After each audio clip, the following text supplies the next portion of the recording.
If you've got your Bible, I'm going to be turning to Matthew chapter 11.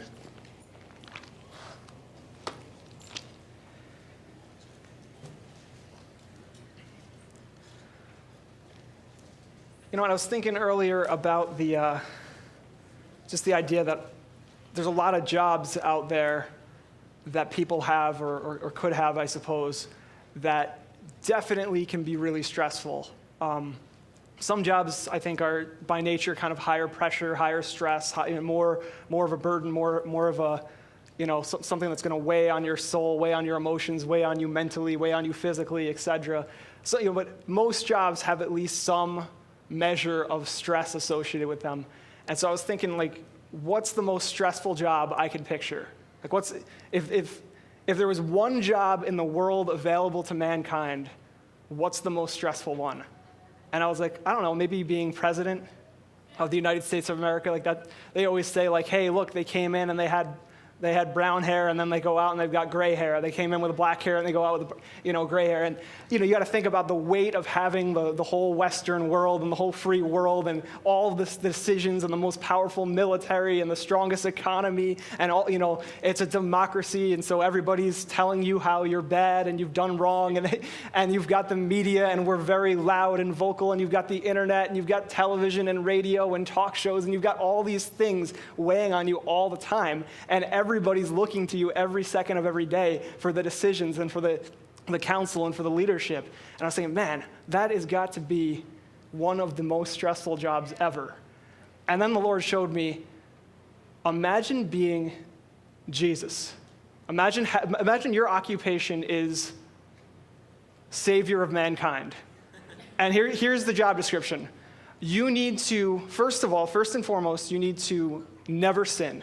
Ever, period. Not once, not even like when you're 14 years old and you first, I won't go too. You first notice the opposite sex,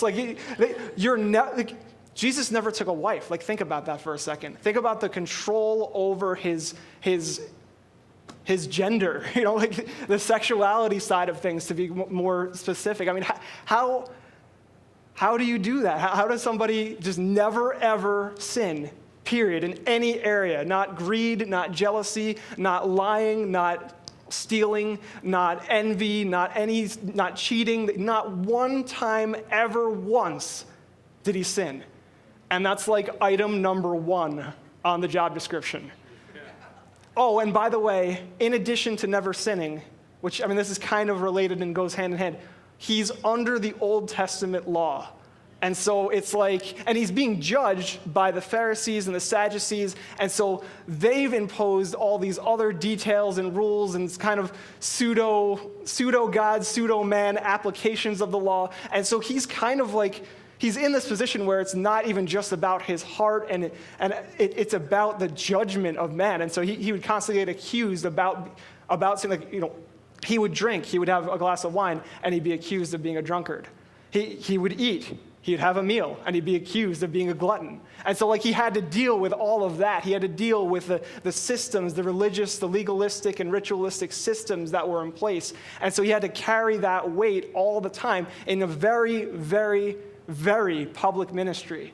And so I guess item 1 is never sin. Item 2 is deal with all the pressures of all the ritualistic and legalistic aspects of the Old Testament that were going on at that time.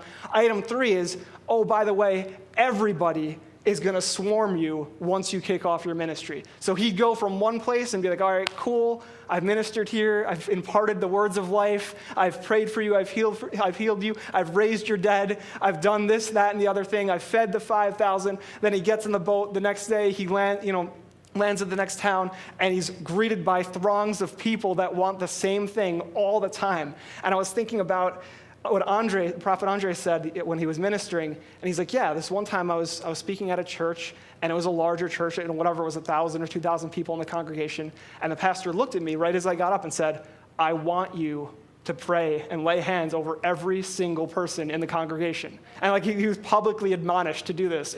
And so, not admonished, publicly, assigned to do this. And then he does that, and it took however many hours, and it's the end of his day, and he's in the parking lot ready to get some lunch. And then the bus rolls in because the bus broke down on the way to church, and now there's a whole bus load of people that missed the entire service and also want to get prayed for. And I thought to myself, that's a glimpse. That's a small taste of what Jesus was doing all the time. Like that's how Jesus had to use, and you see the pattern in his life where he would actually have to purposely withdraw from the crowds and go to the mountainside and pray. He'd purposely have to go and say, okay, disciples, you get on the boat and you go and sail over here. I'll catch up with you later. I'll walk on water, whatever it takes. I just need to spend time, intimate time, one-on-one time with my Father, and because that's what's going to fuel my ministry. That's what's going to fuel my capability in the Lord. And so there's a lot of pressure on this man. All of that said, he's living every day of his life knowing that he's marching towards the most brutal, the worst possible, the most awful possible death ever that any man has ever endured. We're talking not just the most brutal physically. It was the most brutal death physically, but it was also the most brutal thing that spiritually that anyone's ever gone through, the most brutal ordeal emotionally, mentally, in your soul that anyone's gone through. My God, why have you forsaken me? For Jesus to get to that point to utter those words, that's more than night and day difference from where he lived. He would make statements like, if you've seen me, you've seen the Father. Satan has nothing in me. Satan has nothing in me. And so, for Jesus to go from those types of statements to, my God, where are you? How could you have left me? That he went through the worst possible spiritual trial, ordeal you can fathom. And so here's my observation with all of that said. You never, ever, ever in any scripture will see Jesus stressed out. He is never stressed out. There's one time where you could say it's arguably stress, and that's the night before he's crucified. He's up all night praying. He's sweating blood because he's thinking, he knows the weight of what he's going to undergo. He knows that he's going to pay the price for every man, woman, and child's sins ever, all at once. And he knows he's going to be beaten brutally. He knows what the prophecies say in Isaiah. He knows it all. And God, it's been revealed to him. God has shown it to him. This is what you're going to have to go through. And along the way, he's like, all right, disciples, come with me. Come and pray with me. Come stay up. This is our last night together. Come on, guys, let's do it. And then they're falling asleep. And then Judas shows up and kisses them with a mob to arrest him. So he had a tough night. And besides that moment, besides that time, if you just look at his day-to-day ministry, all the stuff he endured, all the accusations, all the attacks of the Pharisees, all of the false things that were spoken over him, everything, he never once lost his cool. He never once buckled under the weight of it. He never once complained. He never once grumbled. He never once said, this sucks, I can't handle this. He never whined. He never did any of that. And so I'm thinking to myself, he had the most stressful situation imaginable, the pressure, the weight, and he never, ever slipped. And so Matthew chapter 11, verse 28. Come to me, all you who are weary and burdened, and I will give you rest. Take my yoke upon you and learn from me. Learn from me. Watch what I've done. Watch what I'm doing. See how I'm handling this. For I am gentle and humble in heart, and you will find rest for your souls. For my yoke is easy, and my burden is light. His yoke is easy, and his burden is light. And so, superficially, what does it mean? What are we talking about with yoke? Who can help me out here? What are we talking about? What does the term yoke refer to? Yep, domesticated animals, oxen, whatever.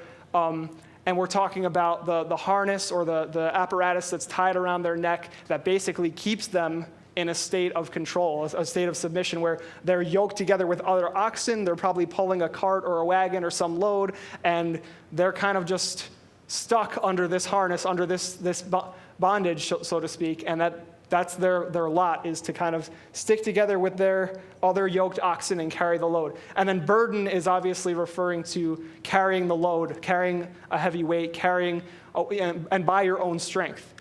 And so what Jesus is saying is, look, my yoke is easy. My burden is light. So come to me if you're weary. Come to me and you'll find rest. And so what he's revealing here, he's actually making a comparative statement. He's saying, if you look at the Old Testament, the Old Covenant, following the Mosaic law and trying to become righteous, trying to attain righteousness through the law, it's a complete and total burden. It's a complete and total hard yokeship. I don't know what the right word there is. It's a complete and total trial, trying to do that by your own strength. And so he's speaking to a group of people that are under tons of burdens, and they're under a very, very tough yoke. And following that Old Testament law, trying to appease the ritualistic and legalistic portions of society that was prevalent in that day, trying to do that was a massive burden. And so he's saying, look, comparatively speaking, my yoke is easy and my burden is light. And so the question is this: why? Why? What's different about what Jesus is asking us to do when we come to him? The Old Testament, the onus was on the believer, the covenant member, to perform their duties in and of themselves, under their own strength, under their own power, under their own will and determination, under their own diligence and discipline. And the difference is, in the new covenant under Christ, you're no longer called to do that. You're no longer called to carry the burden of the law by your own strength, by your own willpower. But now you're called to carry that burden by faith in Christ. And so what he's really saying, this whole statement could be restated as this: if you come to faith, you will bypass that burden. You will bypass the yoke of oppression. You'll bypass that yoke of self effort, that I have to do it on my own strength. I have to do it with my own willpower. I have to do it with my own gusto. I've got to do it under my own capability. I've got to do it with my experience, my knowledge, my training, me. And you bypass all of that self-will, self-strength, self-effort and say, okay, well, by faith, I receive what Christ has apportioned for me, and I step into it, and now I possess it. It's mine. And so what he's really saying is, here's the secret. Faith is easier. Faith is easier than work. Faith is easier than law. Faith is easier than self-effort. Faith is easier than all of those things. But here's why people miss it. Upon cursory examination, upon initial perception, a lot of times, most times, it looks like faith is harder. And so you have to see the mountain and be like, oh man, how am I going to get up over this mountain? How am I going to do that? That seems impossible. And so by faith, though, you say, oh, well, I don't have to. I trust what God has told me, that God told me I'm going through the mountain, or I'm going to call that mountain to move. And by faith, you trust that that you're going to get there by God's strength and not your own. Right. So Hebrews chapter 3.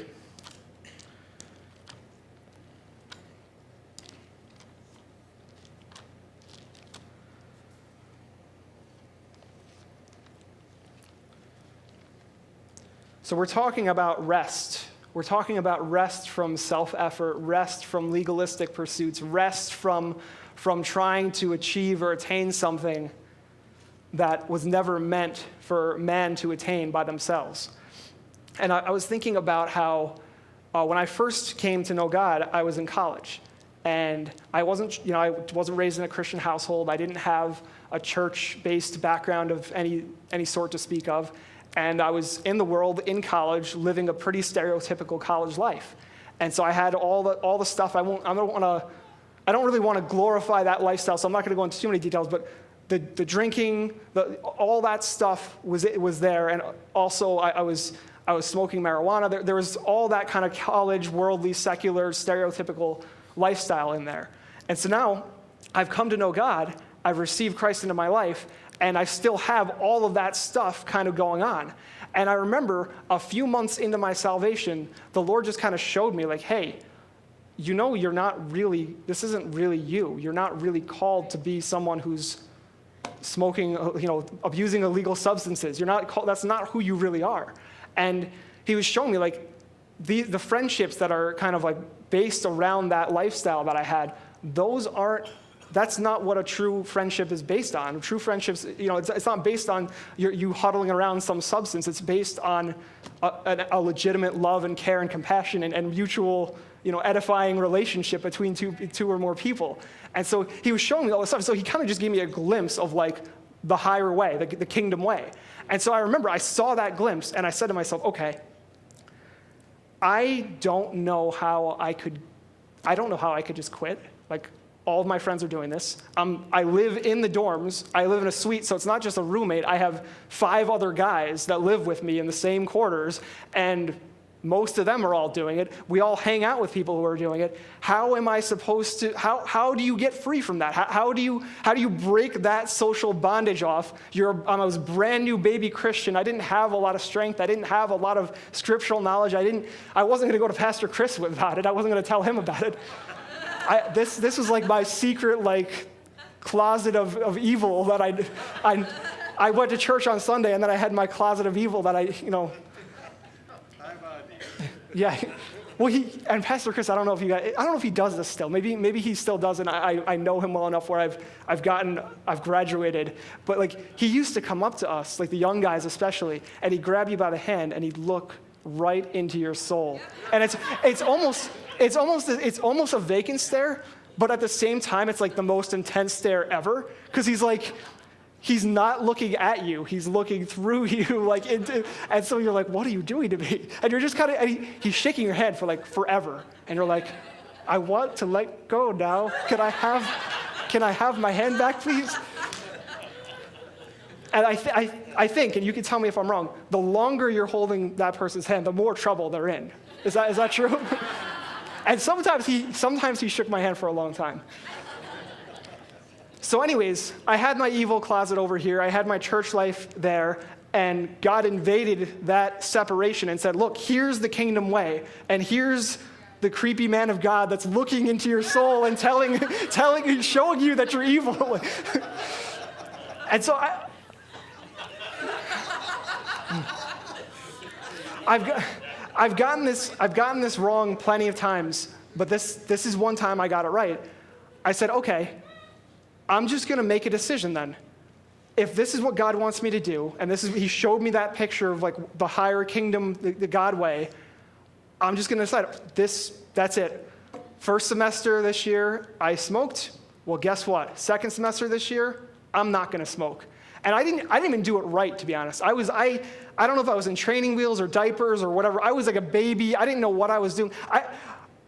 I did enough right to get the victory, but I came to faith, and this is why it worked. I came to faith that there's God's way, and I can therefore achieve it. If God's showing this to me, if God's showing me this is what he wants from me, I can therefore take hold of it, grasp it, hold on to it, then start to possess it by belief, and then start to walk it by faith. And so that's the formula, really. All faith is it's a perception of God's way, God's word, God's promise, and then the believer saying, okay, I now perceive God's way, I'm going to believe it. That means I'm going to internalize it, take possession of it, grasp it, possess it, and now not just going to stop there, but I'm going to move upon it. I'm going to take some sort of action based off of the perception and the belief that God's given me. And so that's exactly what I did. I told all my friends, okay, we're at the end of the semester, and this is where I didn't do it right. I said, you know what? I've been smoking for a couple years now. I don't know if it's good for my health. I'm living under my parents' finances still for the most part, besides working jobs on breaks and stuff. It's kind of weird for me to be using my mom and dad's money to buy marijuana. I'm just going to take a semester off, and that's how I kind of broke it off with them. I just told them I just need to take a semester off. So I didn't come at them with any God talk. And I'm not saying I couldn't have. I was so weak and so young in the Lord, that wasn't an option to me. I wasn't going to be like, well, the Bible says that. I didn't. Even if I wanted to do that, I didn't have it in me. Wouldn't know how to navigate that conversation. And so I just kind of made it a natural statement. I'm taking a semester off, so leave me alone. And after a little while, after telling them a few times, they did. And here's what happened. I never, ever, ever, ever wanted to go back, and I never did. It wasn't one semester. And so in my baby Christianity, I saw what God wanted me to do. I said, okay, I believe that's possible. I believe that's what he wants, so I'm going to take possession of it. And now I'm going to take action, tell my friends I'm done, and then I'm not joining in on Saturday. I'm not joining in on Tuesday. I'm not joining in. Next time they're in the circle, I'm playing Smash Brothers. I'm playing video games. And that was that. And so I didn't do it perfect, but I did it well enough as a baby Christian to get the job done. And here's where I'm going with this. It was never a burden to me. It never felt like I lost out. It never felt like this was too much to handle. How am I going to do this, Lord? What do you want? Why are you putting this on me, God? I can't. It never was, because I was in some baby Christian version of faith, and that covered me, that grace, that brought me through. And so what Jesus was saying there, look, my burden is light, my yoke is easy. He was saying, look, if you can tap into faith, it's not that there's no burden and there's no yoke, but it's so much easier than trying to go through the process of self-sanctification, the process of because I had other areas where I didn't do that. Like I told you, I was living the college life. I was drinking too. I didn't do that as well with drinking as I did with marijuana. And so I struggled. I stumbled. I'd get drunk on Saturday and then sleep through church on Sunday sometimes. Like I messed that area up because I didn't do the same thing. I was like, oh, well, man, I feel guilty and condemned. But it was more my own self-motivated, self-determined effort in that area. And so I fumbled, stumbled, and fell all the time. And eventually, obviously, God cleaned me up there, and I came to faith, and I was out of that mess as well. But it took me a couple months longer. So, anyways, Hebrews chapter 3, let's read. We'll read verse 9. And to summarize the context here, they're quoting the Old Testament. They're quoting this passage from the Psalm 95, and they're talking about how Israel, after the exodus from Egypt, they disobeyed and rebelled against God. The vast majority of them did, and therefore God said, well, you're not going to the promised land. You're not entering into the rest that I've talked to you about, and instead you're going to perish in the wilderness, and it'll be the next generation of Israelites that get to go into the Canaanite land because of your rebellion. And so he basically said, look, because of your unbelief and rebellion, you're not going in the promised land. Verse 9, there remains then a Sabbath rest for the people of God. For anyone who enters God's rest also rests from his own work, just as God did from his. Let us therefore make every effort to enter that rest, so that no one will fall by following their example of disobedience. Oh, I just read I think chapter 4, verse 9. I'm sorry if I confused you by telling you the wrong chapter there. Also in chapter 4, as long as I skipped ahead, it says in verse 1, it says, therefore, since the promise of entering his rest still stands, let us be careful that none of you would be found to have fallen short of it. For we have also had the gospel preached to us. He's talking to Christians, new covenant believers. We have also had the gospel, the good news, the word preached to us, just as they did, the Israelites who failed and died in the desert and never entered into the rest, never entered into the promised land. We also have had the gospel preached to us just as they did. But the message they heard was of no value to them. It was of no value to them because those who heard it did not combine it with faith. Yeah. Or some translations, they didn't follow those who had faith. They didn't go the way of the small number of Israelites that had faith. And so basically he's saying, look, the Israelites, they had the glimpse. They had that perception of God's will, God's higher way, God's promise, God's word. They had that. They were given that through Moses, through what God was speaking to them, through the pillar of smoke and the pillar of fire, through the river or the sea coming down and destroying the Egyptian army. They had the promise saying, look, you guys are going to enter this rest. You guys are going to get the promised land of your forefathers, of Abraham and Isaac and Jacob. You guys are going to do it. Here it is. And so they had that glimpse of the higher way, the God way, the kingdom way. And instead of taking hold of it, grasping it, believing it, internalizing it, and then taking action, they rejected it. They said, and here's why. If you remember the story, it's God told Moses, all right, here's how I want you to play this. We're right outside the promised land. I want you to take 12 men, one from each tribe. I want you to send in a contingency. I want you to scope out the land, do some reconnaissance, spy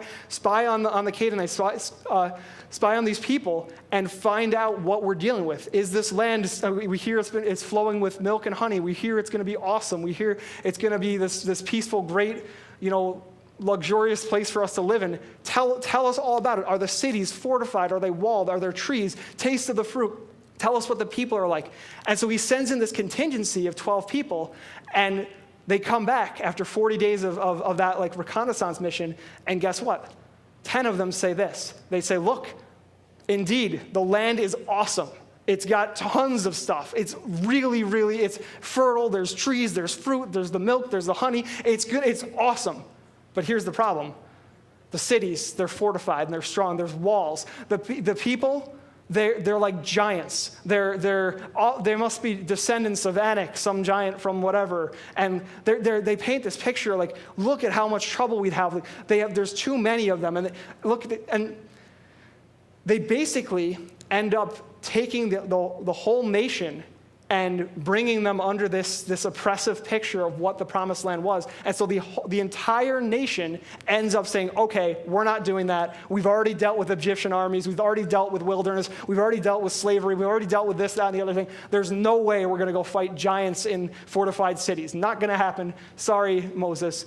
And Caleb and Joshua, they come back and say the exact same thing, only they say, we are well able to take this land. We are well able to take this land.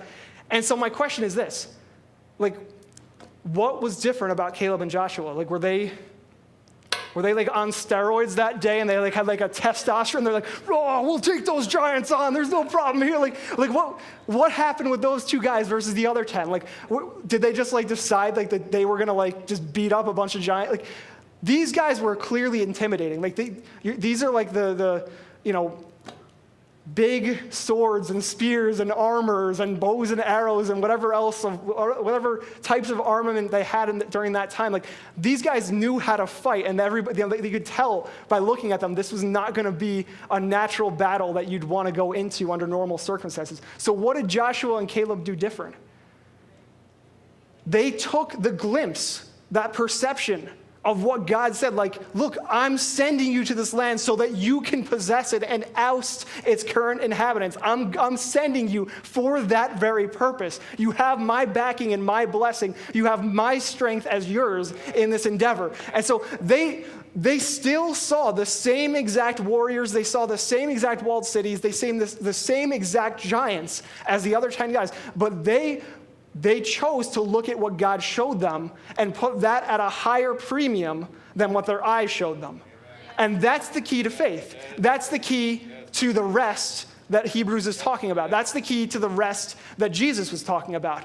And so the way you enter into that supernatural rest, the way you get past the burden, the yoke, the weariness, the tiresome routine of you trying to muster up the strength and the determination, the way you bypass that all is you say, okay, Lord, in spite of the circumstances, in spite of what my natural eyes tell me, your glimpse, your word, your promise, your kingdom glimpse has shown me otherwise, and I am putting that higher than any other thing, and therefore,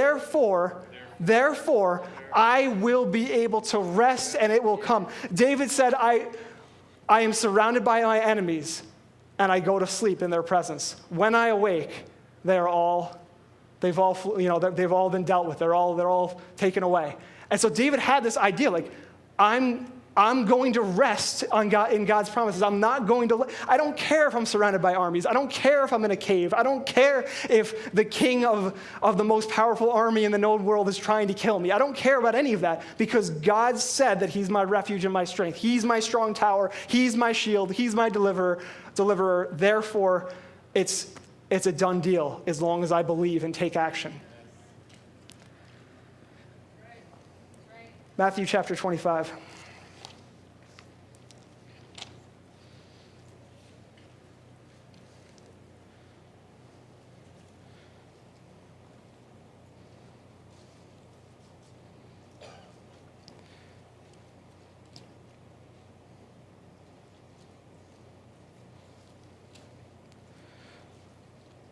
I also want to mention, too, as long as we're on this beat,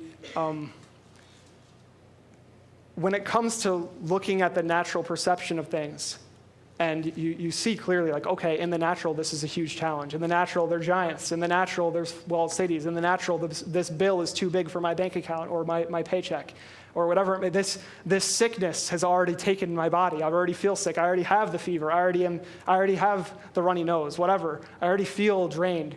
You can look at all those natural details, and you could also see the glimpse of the kingdom, and you're trying to reconcile the two. And guess who shows up right as that reconciliation process is happening? Guess who shows up right as you have the moment, the decision point of, do I enter into faith or do I succumb to the details? Do I succumb to the circumstances? It's Satan. And so what Satan does, his whole game plan is he's going to highlight and accentuate and emphasize all of the contradictory terms, all of the contradictory information, all of the circumstances, all of the details, all of the definitions that set themselves up to why, to basically say, this is why you can't do this. This is why it's unachievable. This is why the promise of God can't happen. He comes to you right at that moment, and he says, hey, Tim, you can't get that person healed because, well, you've only gotten a few people healed so far, and what makes you think you're going to heal that one? And he comes to you, he'll talk to you right in your ear, right in your little inner monologue, and he'll tell you, you're not going to be able to do that. Here's why. You had trouble paying that smaller bill. Why would you think you could pay this bigger bill by faith? What would make you think that that's possible? And so, you got to know something about that trick, though. Every time Satan comes at us with an attack, it's actually a calculated risk on his part. It's actually, he's already preconceived this whole thing. And every time he attacks us, it's actually a calculated risk. He's basically gambling with us. And he's saying, okay, I'm willing to bet if I tempt this believer with this thing at this moment, I'm going to bet that they're at a weak enough point, or in that area, they somehow miss it. There's enough fogginess. They're not clear on the word, whatever it might be. They're feeling down. They had a tough day. Their hormones are over here instead of over there, whatever. He's saying, look, I'm willing to bet I can prevent them from getting to the faith moment. I know they saw the glimpse of the kingdom, but I'm willing to bet I can throw a wrench in that process and prevent them from taking possession of that God perspective and then taking action upon it. I bet I can disrupt that flow. And if he does, you probably are not going to get the victory. You're probably not going to get the blessing in that moment. You're probably going to stumble or fail or miss the mark in that moment. Sometimes, God's faithful, God's merciful. He'll swoop in and help you with, regardless of whether or not you got the faith stuff right. But most times, God, the expectation in the kingdom is faith. Faith is what produces activity. Faith is what produces, supernatural things from the Lord. And so Satan's taking a calculated risk. He's saying, I bet I can disrupt them and therefore pummel them that much deeper into the ditch, therefore cause them that much disruption, that much more dismay, that much more destruction. And the risk he's taking is, if he fails, if you circumvent him, if you bypass him, if you manage to stay the course and take hold of what God's showing you and use faith, take action, if you do that, now he's lost tenfold. Because not only did you get the blessing, not only did you get the victory, not only did you get that person healed or pay off the bill that you didn't think you could pay off, not only did you deal with all of that, the fear, the anxiety, the addiction, whatever issue you were facing, but now you also have the testimony of this moment forever. And it's not just for you. You're probably, if you're a good, solid Christian, you're probably going to do a good job of testifying, giving testimony of what God did in your life in that moment. And so now you're going to equip other believers, other saints, on how God, through faith, manage to do the impossible in your life. Get that healing, pay that bill, do whatever needed to be done. And so every time Satan's playing that gamble, he's rolling that die and he's saying, okay, come on, lucky 6. Come on, lucky 6. And he's hoping. And the sad thing is, yeah, 6, that was an inside Bible joke there. He's hoping, and a lot of times he wins that game. That's the sad reality. A lot of times he wins that game, and that's why he plays it. He knows that he can trick Christians often enough where it's worth playing the game. But when the believer gets it right, he gets a beating. Because he doesn't just lose the day. He lost everything in that area. He lost it all. And if you stay the course from that point on, now the next bill that comes, it's easy to step into faith. Once you get past one big ordeal in this area and you come to faith, you already have momentum. You already have, you have the scriptures that you quoted. You have the words that God showed you. You got the whole thing. And now you just got to stay in faith and do it again. Yeah. So Matthew 25, I'm almost out of time. I'm going to summarize instead of read. But this is the parable of the talents. The king or ruler, he's got a bunch of money, but he's going on a trip. Here's a bunch of money servants. I'm going to give this servant 10 buckets of money. I'm going to give this one 5, this one 2, and this one 1, I think is the numbers. And ultimately, the servant that was given 5 buckets of money, he puts it to work, and he produces more money and ends up doubling the assets. And the guy that was given 2 buckets, same thing, he puts it to work. He basically says, okay, my master is entrusting me with this assignment. He's telling me I can do this. He's giving me authority to do it. And this dude knows how to make money. This is a successful man this is a successful ruler here. He knows how to produce finances. And so this guy is telling me I can do it. He's telling me, he's giving me authority and assignment. Go produce more with what I've given you. And then the last guy, the last servant, he's given 1 bucket of money, and he is scared of the ruler and says, wow, this dude you don't mess around with him because he's really powerful. He makes money all the time without even trying. Why am I going to try to mess up any of his stuff? I'm just going to take the bucket, dig a hole, put it down here, and when he comes back, it'll be good to go, and I can't be accused of losing his money because I don't want to be on that guy's bad side because that wouldn't be good. And so the master comes back. He bountifully rewards the 2 servants that put the money to work and produced an increase, and then he thoroughly rebukes the other servant and says, "You wicked, lazy servant. You knew that I was a hard man that reaped where I do not sow. You knew that I'm the guy who makes money for no good reason all the time. You knew that about me, and you hid the money in a hole in the ground. You didn't put it to work. You didn't even go to the bankers and at least say, well, here's my baby step of trying to do something productive with it and have them produce interest on it, so at least we got some increase." And so he got slammed for what he did. And basically, if you think about if you restate what happened there, he basically analyzed the circumstances and said, this burden's too heavy for me. This yoke is too hard for me. I'm not going to even try the self-effort thing. I'm going to try the self-preservation. I'm going to go into fear mode. I'm going to go into flee mode, and I'm just going to hide the money here and cower in a corner somewhere until my master returns. And so basically what he did is he misappropriated what faith is capable of doing. He didn't see it the way the other 2 servants saw it. He didn't see the fact that this guy's given me the assignment. This guy's given me the authority. This guy's entrusted me with the bucket of money. He's told me to go and do this. He's told me to put it to work. And so he saw the glimpse of what he could do, but he said, nope, I'm not going to enter into that. It's too risky, too scary. There's too many contradictions. I've lost money before. I'm not playing that game. Forget it. And so that's what Christians do all the time. They see the glimpse of what God is showing you. You can lay hands on the sick and they'll recover. If any deadly thing enters your body, you can survive that by faith. You can live free from sin. You can preach the gospel. You can prophesy. You can do this. You could do that. You can live supernaturally in a prosperous state. You can do all these things. And so you can see, Christians see the glimpse, the kingdom reality glimpse all the time. And then the challenge to get to faith somehow overcomes them, and they actually end up picking the more burdensome route. They end up picking the route with the harder yoke. And so the whole point of tonight's message was, in spite of superficial analysis, in spite of initial cursory examination, faith is the easy way. Faith is where the results are. Faith is where the burden's not on you. Faith is where the yoke is easy, where all you have to do is agree with what God has shown you. All you have to do is say, that was the Lord, I take that, and I'm just going to proclaim it. I'm just going to, whatever action is associated with what he showed me, I'm going to do it, and now I'm going to rest. I'm going to rest in what he said and watch it unfold.